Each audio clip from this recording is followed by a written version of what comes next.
Hello my dear friend, welcome back to your channel. तो आज की हमारी वीडियो का टॉपिक है significance of communication in an organisation. किसी भी एक ऑर्गेनाइजेशन के अंदर कम्युनिकेशन प्रोसेस इतना इम्पोर्टेंट क्यों है? When communication is effective it tend to encourage better performance and job satisfaction. People understand their job better and feel more involve. यानी कि जब ये कम्युनिकेशन प्रोसेस इफेक्टिव होगा, सही होगा, तो कहीं ना कहीं ये एनकरेज करेगा लोगों को कि वो अच्छे से अच्छे तरीके से परफॉर्म करे, कहीं ना कहीं अपने काम से सेटिस्फाई रहेंगे और ज़्यादा से ज़्यादा जॉब में जो है वो इन्वॉल्व रहेंगे।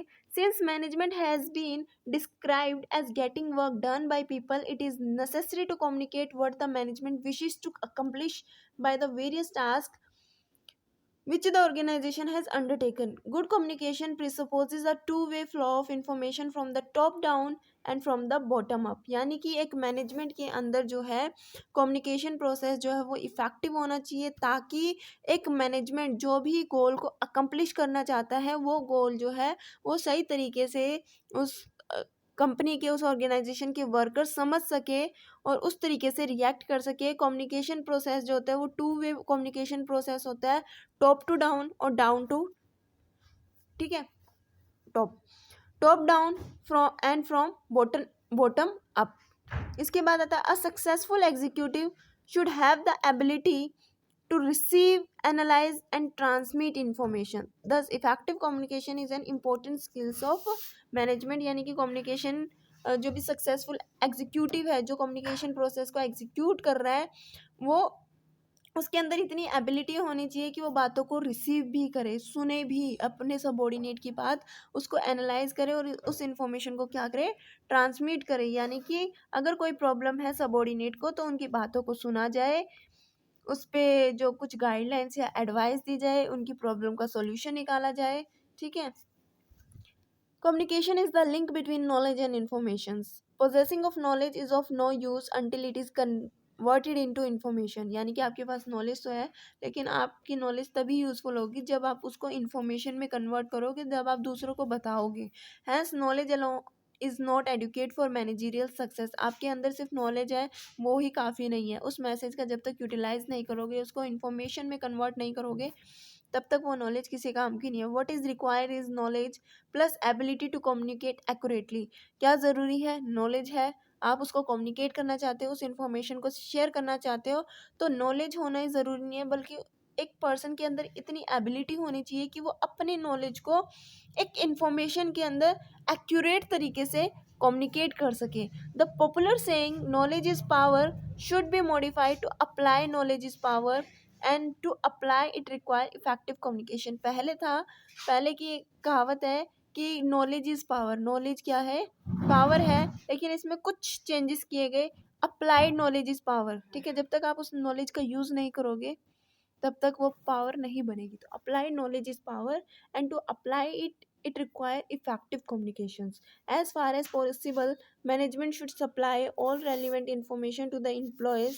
The employees of an organization have great curiosity to know what the company is going to do with, say, computer or bonus or dearance allowances. Communication is not confined solely to employees. Management must communicate with its customer, owners, community as well as its prospective and present employees. यानी कि अगर हम यहाँ पे communication की बात कर रहे हैं तो ऑर्गेनाइजेशन में कम्युनिकेशन सिर्फ एम्प्लॉय से के साथ रिलेट नहीं करता, बल्कि मैनेजमेंट के अंदर जो कम्युनिकेशन है वो उसके कस्टमर के साथ, उसके ओनर के साथ, कम्युनिटी के साथ, प्रोस्पेक्टिव और प्रेजेंट एम्प्लॉयज़ के साथ भी रिलेट करता है, ठीक है।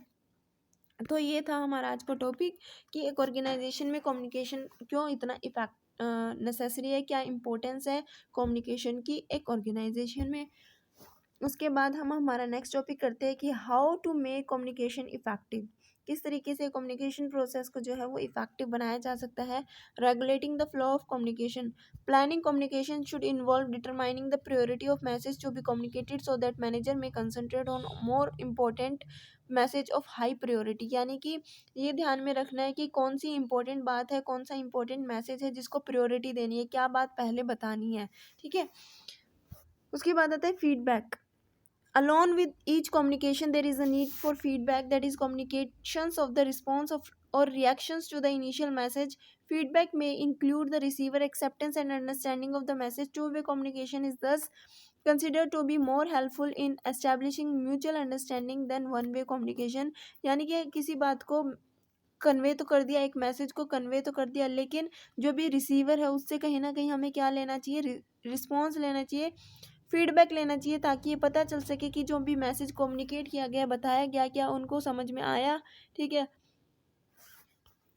जो टू वे कम्युनिकेशन है वो बहुत ज़्यादा इफेक्टिव होता है। इससे क्या होती है, म्यूचुअल अंडरस्टैंडिंग बढ़ती है दोनों ही पार्टीज़ के बीच में, rather than one way communication. उसके बाद आता है लैंग्वेज ऑफ द मैसेज, कि किस लैंग्वेज का आपको यूज़ करना चाहिए जब भी मैसेज को ट्रांसमिट करते हो। Using of appropriate language is essential for effective communication.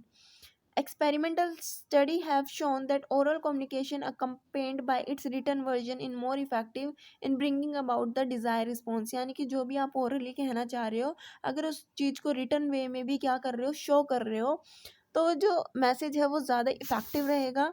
ठीक है, ज़्यादा रिस्पॉन्स जो है, डिज़ायरस रिस्पॉन्स मिलेंगे। इम्पोर्टेंस ऑफ लिसनिंग केयरफुली, यानी कि बात को कहना ही ज़रूरी नहीं है, बल्कि लिसन करना भी, सुनना भी बहुत ज़्यादा ज़रूरी है। Listen to verbal message carefully implies an active process. Half-heartedly attention to the communication is often the cause of misunderstanding and confusion. A listener has to be patient, mentally composed, and avoid distraction while receiving the message. She should be in a position to concentrate on the message and seek clarification if necessary. On the other hand, the sender of the message must also be prepared to listen to what the receiver has to say and respond to his question, if any. Importance of listening carefully, यहाँ पे कहा गया है कि चाहे वो sender हो चाहे रिसीवर हो, दोनों ही एक दूसरे की बात को सही तरीके से सुने। यानी कि अगर सेंडर कुछ कह रहा है तो रिसीवर अपने माइंड के अंदर क्लैरिटी रखे और जो भी वो कहना चाह रहा है उसी तरीके से उस बात को समझे, सुने। ठीक है, और यहाँ पे कहा गया कि जो भी रिसीवर है, ठीक है, उस बात को रिस्पॉन्स करे। अगर कुछ समझ में नहीं आया तो सेंडर से जो है वो क्वेश्चंस करे, ताकि वो अपनी बात को क्लियर कर सके। ठीक है, यहाँ पे क्लैरिफिकेशन आया, और सेंडर को भी रिसीवर की बात को ध्यान से सुनना चाहिए। उसके क्वेश्चंस को पहले ध्यान से सुने कि एक्चुअल में रिसीवर क्या पूछना चाहता है, उसके बाद उस क्वेश्चंस पे रिस्पॉन्स करें। अब आता है mutual trust and faith. No amount of seriousness of the parties involve can make the process of communication effective unless there is mutual trust and faith between them. यानी कि दोनों ही पार्टीज को एक दूसरे के ऊपर ट्रस्ट होना चाहिए, फेथ होना चाहिए, तभी वो एक दूसरे की बात को समझ पाएंगे। अगर दोनों एक दूसरे को जज करेंगे, नेगेटिव परसेप्शन है, एक दूसरे के कल्चर को, बिलीव को सपोर्ट नहीं करेंगे, तो कहीं ना कहीं कम्युनिकेशन में बैरियर आ सकते हैं। तो आज का हमारा टॉपिक था how to make communication effective. तो किस तरीके से कम्युनिकेशन को हम इफेक्टिव बना सकते हैं। Regulating the flow of communication, की जो इंपॉर्टेंट मैसेज है, जो हाई प्रायोरिटी मैसेज है, वही हमें डिलीवर करने हैं। फीडबैक लेना बहुत ज़्यादा ज़रूरी है रिसीवर से, ताकि पता चल सके कि उसको एक्चुअली में क्या समझ में आया, क्या उसने मैसेज को एक्सेप्ट किया या नहीं किया। उसके बाद आता है लैंग्वेज ऑफ द मैसेज, की किस लैंग्वेज का यूज़ किया जाए। कि आप ओरली अगर कोई भी बात कम्युनिकेट कर रहे हो, अगर उसका रिटन वर्जन भी साथ में होगा तो वो बात और ज़्यादा इफेक्टिव रहेगी और ज़्यादा अच्छे से समझ में आएगी। उसके बाद आता है इंपॉर्टेंस ऑफ लिसनिंग केयरफुली। चाहे वो सेंडर हो चाहे वो रिसीवर हो, दोनों को एक दूसरे की बात जो है क्लियर तरीके से समझनी चाहिए, पेशेंट के साथ। ठीक है, किसी भी तरीके की डिस्ट्रैक्शंस को अवॉइड करना चाहिए मैसेज को रिसीव करते वक्त। दोनों ही पार्टीज़ में एक दूसरे के रिगार्डिंग जो है ट्रस्ट होना चाहिए, फेथ होना चाहिए। तो ये थी आज की हमारी वीडियो। आई होप कि आपको टॉपिक जो है वो क्लियर हो गया होगा, वीडियो समझ में आई तो वीडियो को लाइक शेयर सब्सक्राइब करना मत भूलना। Thanks for watching.